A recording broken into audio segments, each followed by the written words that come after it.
Please enjoy responsibly. Pardon the interruption, but I'm Mike Wilbon.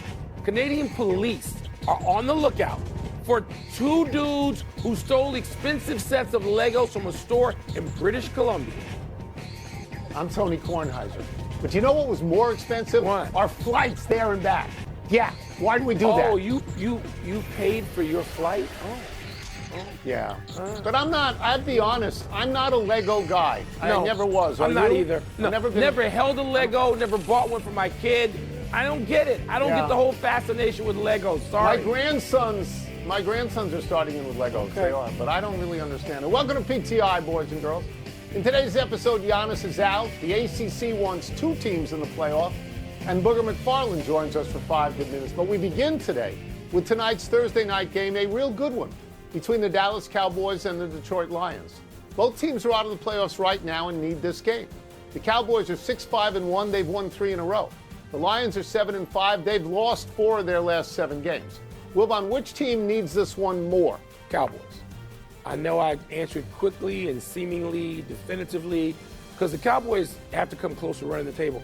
You see all these stats out there. You know how much I sort of hate these things, and I'm giving in to this one, Tony. I've seen the estimates, whichever one has the Cowboys only being left with a 6% chance to make the playoffs if they lose tonight.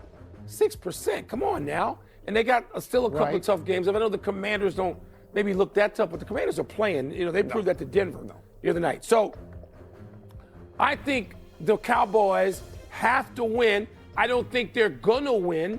I think all week they had those 2 great victories in 5 days over Kansas City and the Eagles. Great. Yep. I don't see them beating Detroit in Detroit tonight. Maybe you see that because I know you're sort of all in on Dak. You got Dak in your top 3 in the MVP. You're on that Stephen A. Greeny Dak train. Good for you guys. I'm going with Detroit heavily, decisively tonight. I basically think this is an elimination game for both teams. Really? I think they both needed the same. Both needed the same, as does, by the way, Kansas City on Sunday night. They need to win as well. But I have become fixated on Dallas lately. Yes, you have. I'm the guy who thinks that history will look back kindly on Jerry Jones this year. I know he traded away Micah Parsons, which was crazy, okay? But he brought in George Pickens for one. And right now, George Pickens and CeeDee Lamb are basically all pro together. He brought in Quinnen Williams. That's from the huge. Jets. You wouldn't think there'd be a really good player on the Jets, but it has changed the defense. The defense has been much better. There are some numbers here. The first 9 games of the season, the Cowboys allowed 143 yards rushing in each game. Now that's down to 70. And if you remember when the whole Micah Parsons thing was going on, Jerry Jones said, because I heard it, he said, we need to stop the run. And now they seem to be stopping the run. We'll see what Jahmyr gives. And the other thing to point out is he may have caught lightning in a bottle with Brian Schottenheimer. I mean, he might be the right guy for Jerry. He stays out of Jerry's way, and he just coaches the team. So, yeah, I'm fixated on him. I am. I'm not saying they're going to win. I'm saying I was going to try to pin you down. Cowboys to win for you tonight? I don't know. Well, don't you always say the same thing? Watch the game? Watch the game? I'll watch the game. I'm going to watch the game, too. Yeah. But let's move to Giannis. The Bucs star is going to miss, apparently, 2 to 4 weeks after suffering a scary-looking calf strain early in last night's win over the Pistons.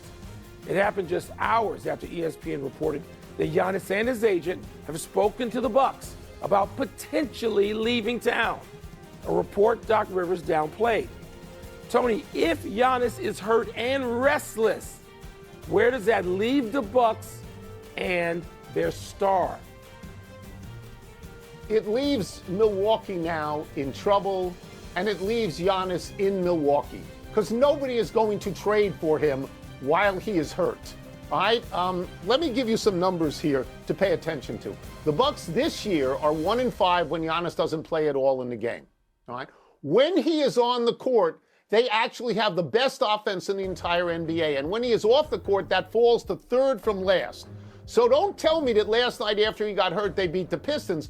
Tell me how many games you think they're going to win in the next 2 to 4 weeks. And now to get to the larger thing, the swirl of rumors about Giannis. Mike, you and I have heard these things for many months, if not years. Yes. And I emphasize years. Yes. We have, that Giannis wants to leave. Yes. We have talked on this show about where he might fit in. This is years it's going on. I don't think anybody believes anymore that Giannis Antetokounmpo is going to finish his career in Milwaukee. You know, do I think he'll get traded? Yes, I do. But I don't think he's going to get traded now. Because nobody wants to buy damaged goods. You have to let him get back to playing. Yeah, but 2 to 4 weeks, Tony, even if it's 4 to 6, I think he's going to be traded this year. Whether it could be right up to the deadline. And yes, it could go into the summer because you have all these second apron complications which go beyond the performance complications. And whether or not you can give Milwaukee a haul and still have enough in the cupboard to be a contender. Why get Giannis if you're not going to contend? But there are a couple of things out there, and you know your Knicks are always in the discussion. But you have to have Jalen Brunson and Anunoby on the other side of the deal to play with Giannis, or what's the point? And Golden State, which is so intriguing, Tony. Look, I know that Jimmy Butler's salary is like it's a match. But you want to have Jimmy Butler. You got to have Steph and Jimmy, right? So then there's this rumor, and I emphasize rumor out there about Draymond going away, maybe a third team, or Draymond going away in the trade and Kuminga going away, and you leave Giannis with Steph and Jimmy Butler, which is incredibly hot. If that threesome winds up together. It's not enough. It's not enough. All right, look, remember the last time this happened with the Milwaukee Center? It was Querim, and it was 50 years ago. And the difference was Querim said, I'm done I want to go. I want Giannis to leave. has not done that and yet. Giannis keeps playing footsie. Yeah. Keeps playing footsie. Let's go to college football and yesterday's comments by ACC Commissioner Jim Phillips. Phillips told the Associated Press that the ACC deserves 2 teams in the upcoming college football playoffs. Phillips said, quote, I have conviction and confidence in our teams, starting with Miami. The second piece of that is that the Virginia-Duke winner should be absolutely in this college football playoff, unquote. Wilbon, what is the word for Phillips saying ACC deserves 2 bids? Before you point it out, let's just acknowledge, you know Jim Phillips. Been close with Jim Phillips for a long time. I know. Okay? And if there's anybody you want, I'll use this word, Tone, lobbying could be the word. If there's anybody you want lobbying, all right, in the in the commissioner position, it's Jim Phillips, who knows what he's doing. But it's more wishful thinking, because I don't see it. I'm not going to take too many shots at Duke, because there have been too many loan repayments that have gone in that direction of Durham for me to take too many shots at Duke. But Duke can't be in there, Tone. Duke can't be in with 5 losses. I don't care who the losses were to. Strength of loss, strength of record as opposed to strength of schedule, it's too which many. is the thing. It's 5. Too it's many. Too many. I get what Jim Phillips is doing. I hear him. Yeah. This is his job, and he's damn good at it. But it's just lobbying to the rest of us, I think. This is my word. My word is insane. And the last time I used the word insane on this show, it was about Nico Harrison trading Luka Doncic, for which he later got correctly fired. Jim Phillips, as you know, can look in that room, or the ranking room, and know a lot of the people there, knows their faces, knows them well. And persistently this year, that room has said the ACC stinks, and we don't want anybody from the ACC. Persistently this year, they have ranked Notre Dame ahead of Miami, even though Miami beat Notre Dame head-to-head. And persistently this year, they haven't ranked any other ACC team within a mile of the top 12. So look, if Virginia wins, Virginia is going to go and be at the bottom of the bracket. No, they're not. No, Mike, they're not going to put. Miami's deserving. They're not going to put them in. And part of the reason is that Jim Phillips should have fixed this before this season. It's so convoluted, the tiebreakers, that they end up with Duke in there and not Miami. Miami should be in there and they would win, and that would be the end of the story, and it didn't happen. Let's take a break. Coming up, would the committee choose a 3-loss Alabama team over 2-loss Notre Dame? We will ask Booger McFarland. And Ohio State and Indiana are locked for the playoffs, so what's at stake in the Big Ten title game? I mean, Notre Dame wants to be a half-baked ACC team. They want to play the schedule or part of Happy Hour.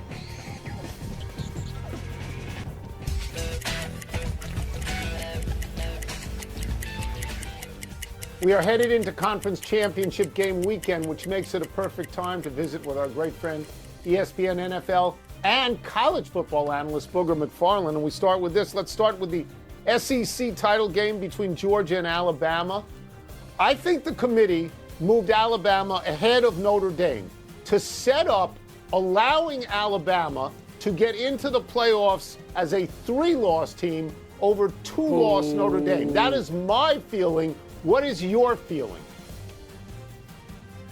Well, I think the committee kind of corrected a wrong that they did a couple of weeks ago. I think Alabama should have been ahead of Notre Dame a couple of weeks ago, but they didn't have it that way. So now, as we get to the penultimate rankings, they move Alabama ahead. And to your point about Alabama having a third loss when they play Georgia in the SEC title game, I think Alabama might get left out if different things happen. To your point, though, a third loss doesn't necessarily guarantee that. I think if you're the committee, you look at Alabama and you say this. They went on a run where they beat 4 ranked teams in a row. Like, it's one of the best runs we've seen all college football season. And Notre Dame has been steady and consistent, but they haven't had a run like that all season. Now, they beat everybody by a pretty good margin. I think if you're the committee, you got to look at Alabama and say they're one of the 12 best teams in the country. I think the question comes with Notre Dame. Let's just say BYU loses. Okay, now you have Notre Dame and Miami. They were 1 spot apart. They probably will be right next to each other. And then I think it comes down to a situation where you have Notre Dame and Miami at 10-2, and they got to choose one. I think Alabama could be safely in, especially if they win. They may even get a bye. But I think, to your point, they gave them a little room, a little wiggle room with that third loss if they lose to Georgia. But I think we're headed to a situation where it could be Notre Dame versus Miami, and get your popcorn ready on Sunday afternoon. Booger, maybe there's a little less intrigue, but I'm fascinated, I'm sure a lot of people are, by number 1 Ohio State, number 2 Indiana playing for the Big Ten championship. But is there anything at stake beyond pride? And yes or no, how do you see that playing out? Mike, if there's a trophy at stake, I want to win it. Like, those are some of the greatest words I've heard uttered by a coach, and it's a Big Ten title on the line. And I think more than anything, it's another opportunity for Indiana to prove they belong. Think about last year. They took on Ohio State. They played Notre Dame. They failed in those 2 instances. Now they come back with a better team. They got a better quarterback. Fernando Mendoza, by all accounts, will be the number 1 pick in the draft. And I think if you look at Indiana, here's your third opportunity on a national stage to take on what everybody thinks is the best team in the country. So you get a third opportunity to show America just how good you are. So to your point, it may not be playoff implication because I think both teams are going to be in the playoffs. But I think from a program standpoint, you give Curt Cignetti, 11 years and $90-something million. I think there's pride on the line for Indiana and Cignetti to prove they are among the big boys in college football. Can't wait for that game. I must say, all right, even as a Big Ten guy, I'm in the tank for that game. Number 11 BYU against number 4 Texas Tech in the Big 12 championship game. Are you a believer in BYU? I mean, and do you see them having much of a chance to take down Texas Tech? They got a puncher's chance. If you think about the first game BYU played, they went down to Texas Tech, and they got jumped on early like they had never seen the game of football. This is going to be a neutral site. I think that'll help them a little bit, but they got to play a different style of football. You can't get into a shootout with Texas Tech. That defensive line, maybe the best defensive line in the country, will get after you. That quarterback, Baron Morton, and that offense is high flying. If you're BYU and Kalani Sitake, you want to win this game, it's got to be a fist fight. You got to take Texas Tech into a phone booth, and you got to see who's going to come out. It's got to be a physical game. You got to run the football. I think BYU has to have 200-plus yards rushing if they want to win this game. But I give them a puncher's chance because you know in boxing, if you get hit with one shot, you can knock somebody out. And I think BYU has one shot, and that's called running the football.